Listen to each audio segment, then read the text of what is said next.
Go with the pocketbooks. We're going to make sure she's straight. Hey, this is Jackie from theboxingvoice.com. I'm here with Broner, the Executioner Hopkins, yet again, my favorite. Yes. Thanks to see you again. You're fighting July 13th. On your birthday. On my birthday. Yep, in Brooklyn. I said it first before she got it out. He knows. That's just that bond, right? Yep, that's right. Good to see you again. Likewise. So let's talk about, we've talked about your fight coming up before. Yep. Let's talk about some things that just happened. Gabriel Rosado in Las Vegas. What How a did robbery. You have the fights you What had a him robbery. winning? Personally, I had it 6-4. Yeah. It was some close rounds. I had it a little bit closer than that, but it was some competitive rounds, and I can see where some judges might have looked at one round being okay. I'm gonna give it to the other guy, which is the champion, but he won the fight. But what's important, we know about the testing, we know about the situation.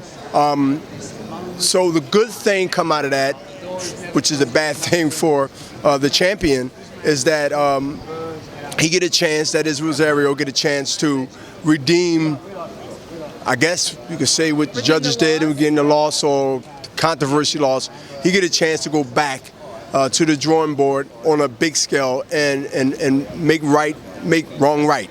And so my thing is that things happen in funny and crazy ways in boxing, and it didn't stop and it won't stop on that day. But I'm glad to see that Rosario get a chance to go ahead and get another shot at it before the year's out, hopefully. Yeah. What did you tell him after that fight? What did you say?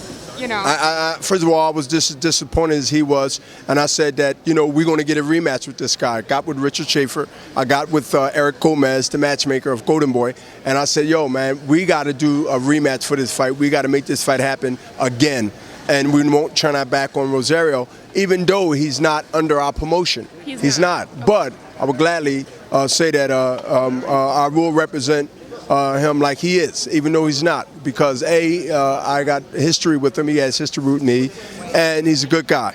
And so I'm about looking out for fighters that are good people.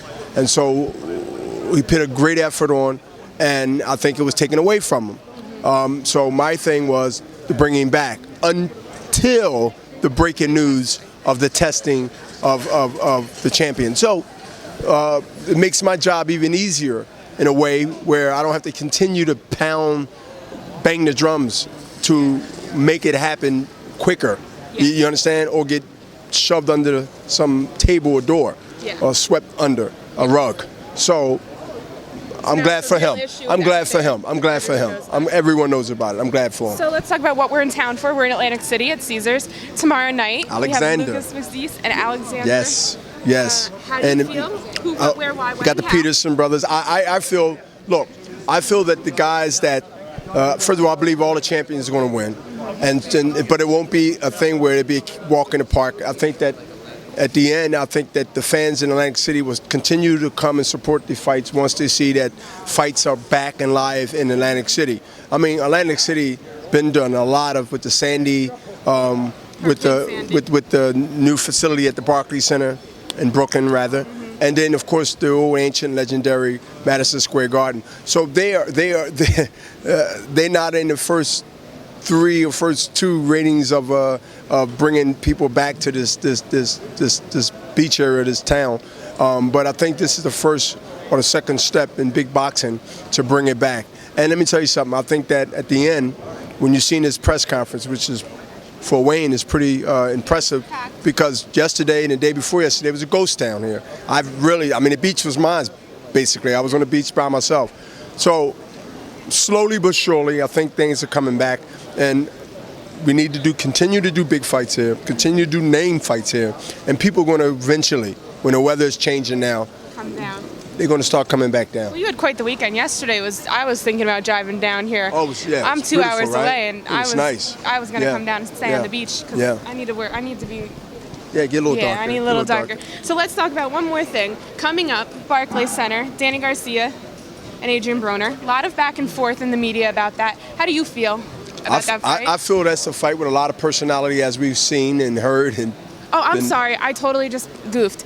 It's Malignaggi and Adrien Broner. Yeah, but listen, either one. Those names, but even though we know it's Paulie and Broner, 2 personalities, great sound bites, Great soundbite. They And both great Twitter conversation. They both can fight.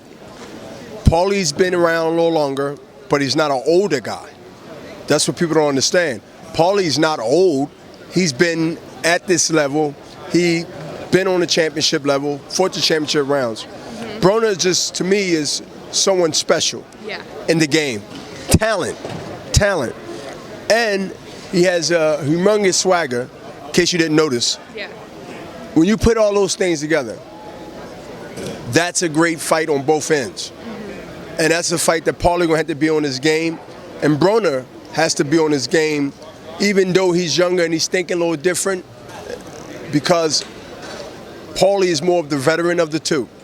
And so that what makes and they styles makes a good show and a good fight. That fight is going to be talked about. I believe is like one of the candidates for fight of the year. You think so? I think so. All right. Because it's too much trash talking to not back it up from either guy. Yeah. You know, if one don't back it up, then he will get beat down. Definitely. So we know When where there's a girl involved. Yeah. When there's a girl involved, and they both are saying, hey, you know, she was my girl, and now I got her, and now I'm talking about her to the public.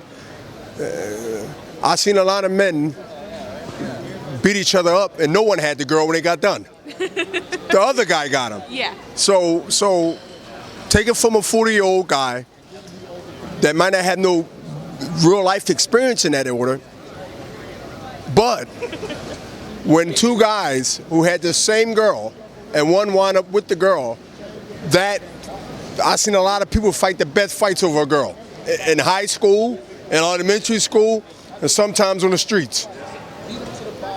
You like that, right? I like that. Yeah. Bernard Hopkins preaching over here. We know where to find you on Twitter, right? At the Yes. Real BHop. TheRealBHop.com. TheRealBHop.com. Yep. Okay. And you know where to find me on theboxingvoice.com at theboxingdiva. We'll see you next time.